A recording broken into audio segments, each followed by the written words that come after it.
Hello students, welcome to my YouTube channel. आज के इस लेक्चर में हम समझने वाले हैं मेल रिप्रोडक्टिव सिस्टम के बारे में। लेकिन उससे पहले हम थोड़ी सी बेसिक चीज़ों के बारे में जान लेते हैं, क्योंकि उससे इजी रहेगा आपका आगे सारा कुछ देखना। ठीक है, पहले लेक्चर में मैंने ये सारा कुछ आपको समझा दिया, लेकिन दोबारा से इसलिए रिपीट करवा रही हूँ ताकि आपको याद रहें।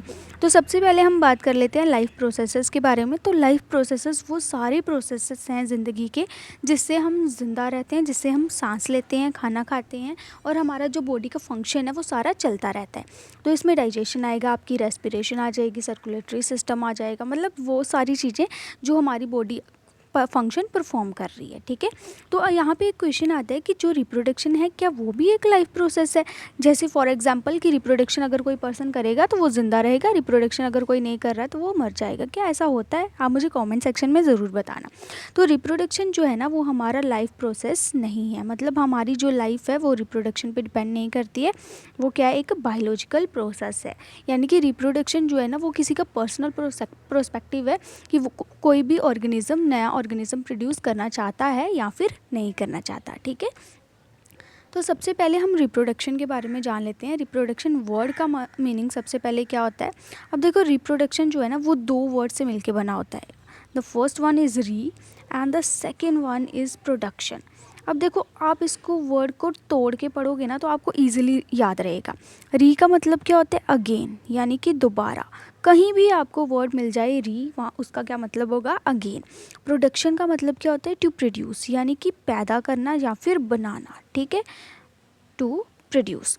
तो रिप्रोडक्शन का अगर हम इकट्ठा मीनिंग निकालें तो इसका मीनिंग क्या क्या होगा? Again production. यानी कि रिप्रोडक्शन वो प्रोसीजर होता है जिससे कोई भी लिविंग ऑर्गेनिज्म नए ऑर्गेनिजम्स को प्रोड्यूस करती है।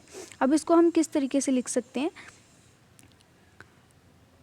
Reproduction is the process by which organism create offsprings. अब ऑफस्प्रिंग हम साइंस में बच्चों को बोलते हैं। जैसे हमारे पेरेंट्स हैं, हमारे पेरेंट्स के हम बच्चे हैं, तो हम क्या हो गए? ऑफस्प्रिंग्स। ठीक है, तो रिप्रोडक्शन एक ऐसा प्रोसेस होता है जिससे कोई भी लिविंग ऑर्गेनिज्म अपने ही जैसे नए ऑर्गेनिजम्स को प्रोड्यूस करता है, उसको हम क्या बोलेंगे? रिप्रोडक्शन।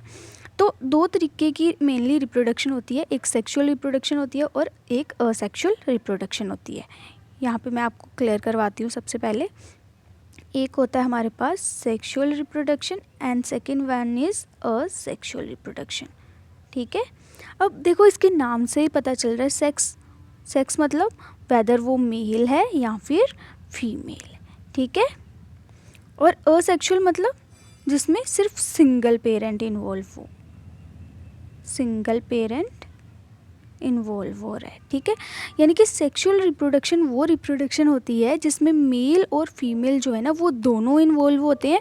उसके बाद इसमें गैमेट्स बनते हैं। गैमेट्स कैसे बनते हैं वो हम आगे जाके पढ़ेंगे। गैमेट बनने के बाद उसमें फ्यूज़न होती है and then after that zygote बनता है। जाइगोट बनने के बाद पूरा जो बेबी है वो प्रोड्यूस होता है।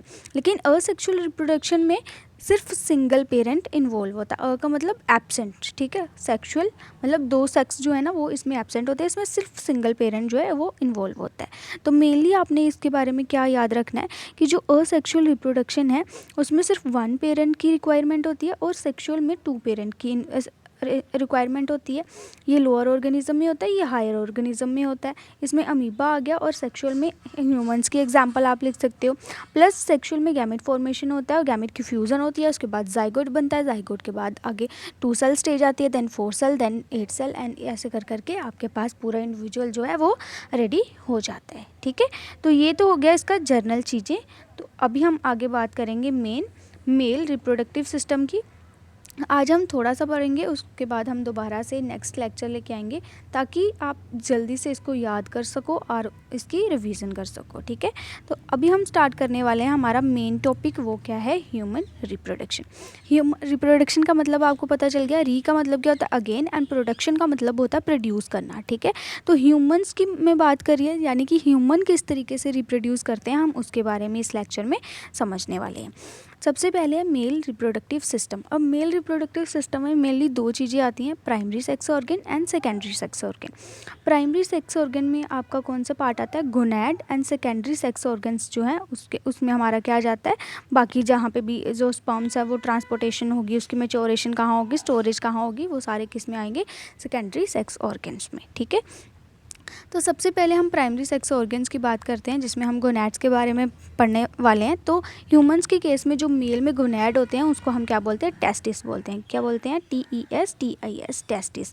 ऐसे पाउच लाइक स्ट्रक्चर होता है, जस्ट अ मिनट, ऐसे पाउच लाइक स्ट्रक्चर होता है मेल्स में, उसको हम क्या बोलते हैं, टेस्टिस बोलते हैं। ठीक है, तो इस टेस्टिस में स्पर्म जो है वो प्रोड्यूस होते हैं। ये जो पूरा पाउच लाइक स्ट्रक्चर है ना, ये हो गया हमारे पास टेस्टिस। ठीक है, और एक पेयर ऑफ टेस्टिस जो है वो प्रेजेंट होता है मेल के अंदर। तो कहता है these are directly involve in the process of gamete production. अब ये जो गोनैड्स हैं, गोनैड्स को हमने क्या बोला, टेस्टिस बोला है, तो ये डायरेक्टली इन्वॉल्व होगा गैमेट की प्रोडक्शन में। अब गैमेट इसमें कौन सा है आपके पास, अभी हमने पढ़ा कौन सा, स्पर्म। मेल के केस में जो गैमेट बनता है उसको हम क्या बोलते हैं, स्पर्म बोलते हैं। फीमेल के केस में जो बनता है उसको हम क्या बोलते हैं, ओवम बोलते हैं। ठीक है, तो इसके बारे में हम बाद में पढ़ेंगे, सबसे पहले हम मेल के बारे में यहाँ पे डिस्कस करते हैं। तो these produce sex hormones also, ये अभी क्या करता है, सेक्स हार्मोन प्रोड्यूस करता है, जिसको हम क्या बोलते हैं, एंड्रोजन। फीमेल के केस में हम इसको क्या बोलेंगे, ईस्ट्रोजन। ठीक है, तो जो मेल है उसमें एक पेयर ऑफ टेस्टिस होता है, मेल गोनैड आर टेस्टिस, जिसके बारे में हम पहले ही बात कर चुके हैं। ये क्या काम करता है, स्पर्म को बनाने का काम करता है। Next is secondary sex organ. अब सेकेंडरी सेक्स ऑर्गन्स में बहुत सारे ऑर्गन्स आते हैं, epididymis, vas deferens, ejaculatory duct, seminal vesicle, prostate glands, Cowper's glands and penis. इन सब के बारे में हम क्या करेंगे, आगे 1 बाय 1 सारा कुछ डिस्कस करेंगे डिटेल में।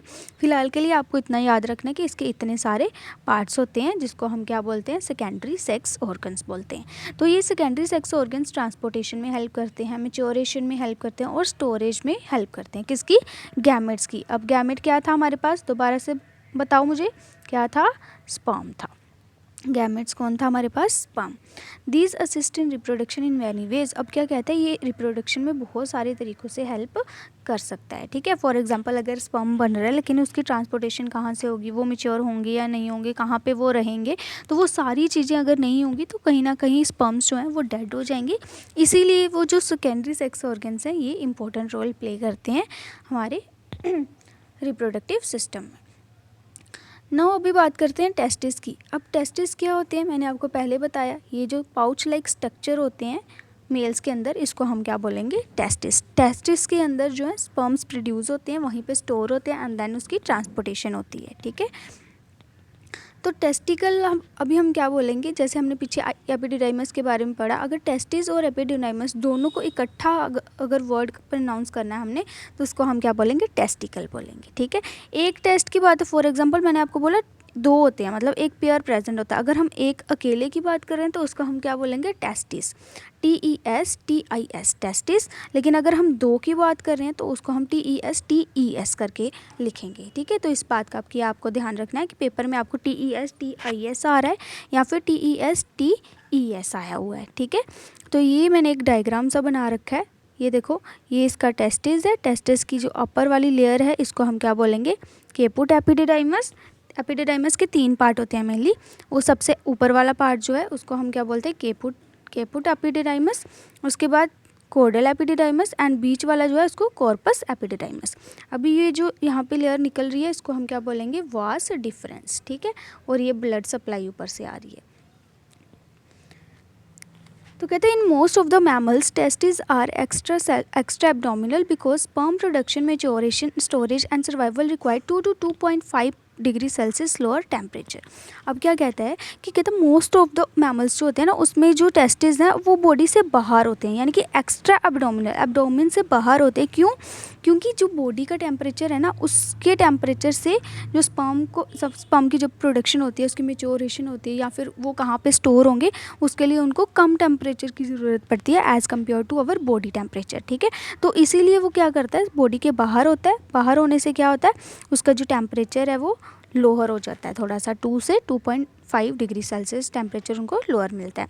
लेकिन बहुत सारे ऐसे ऑर्गेनिज्म हैं जिसमें इंट्रा एब्डोमिनल भी होता है, फॉर एग्जांपल एलिफेंट हो गया और व्हेल हो गया।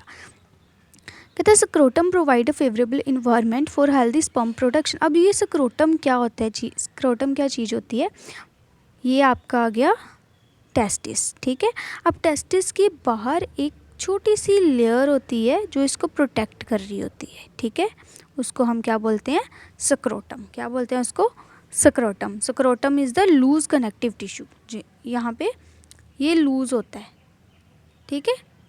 ये जो बाहर वाली लेयर होती है ना टेस्टिस की, उसको हम क्या बोलेंगे, स्क्रोटम। इसको आप याद रखना।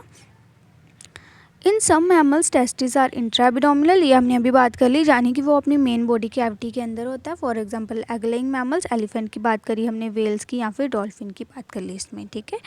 तो अभी ह्यूमंस के केस में अगर बात करें तो testis of the male baby are form during 7 to 8 week of pregnancy and are intra abdominal. Humans के केस में क्या होता है कि सबसे पहले जो टेस्टिस है ना वो उसके इंट्रा एब्डोमिनल यानी कि एब्डोमिन के अंदर होते हैं, लेकिन जैसे जैसे प्रेगनेंसी आगे बढ़ती रहती है उसके बाद क्या होता है 7 to 8 मंथ में प्रेगनेंसी में वो जो माइग्रेट कर जाते हैं स्क्रोटम के अंदर, ठीक है।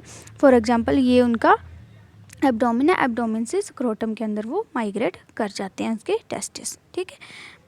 लेकिन बहुत बार ऐसे केसेस होते हैं जब वो नहीं भी कर पाते, उसके बाद उनका ऑपरेशन करना पड़ता है माइनर था और उनको एब्डोमिन से स्क्रोटम के बीच में लेकर आना पड़ता है, ठीक है। तो आगे हम प्रोसेस के बारे में बात करेंगे, इसको हम बोलते हैं क्रिप्टोर्चिडिज्म, ठीक है। यानी कि जब स्क्रोटम में टेस्टिस ना हो, एब्डोमिन में ही रह जाएं, failure of testis to descent into scrotum, इसको हम क्या बोलते हैं, क्रिप्टोर्चिडिज्म, ठीक है। तो अब ये दो तरीके का हो सकता है, बाइलेटरल हो सकता है या फिर यूनिलेटरल हो सकता है। बाइलेटरल का मतलब कि दोनों टेस्टिस जो है ना वो स्पर्म के अंदर, स्क्रोटम के अंदर नहीं आए, और यूनिलेटरल का मतलब है सिर्फ एक टेस्टिस जो है वो स्क्रोटम के अंदर आ गया है, ठीक है। फॉर एग्जांपल ये आपका एब्डोमिन है, एब्डोमिन में चांसेस रहते हैं कि 15% जो है वो एब्डोमिन के अंदर हों, इंग्विनल ग्लैंड में 25% चांसेस रहते हैं, हाई स्क्रोटल में 60% चांसेस रहते हैं, एंड देन ये जो है नॉर्मल भी पर्सनस में होते हैं।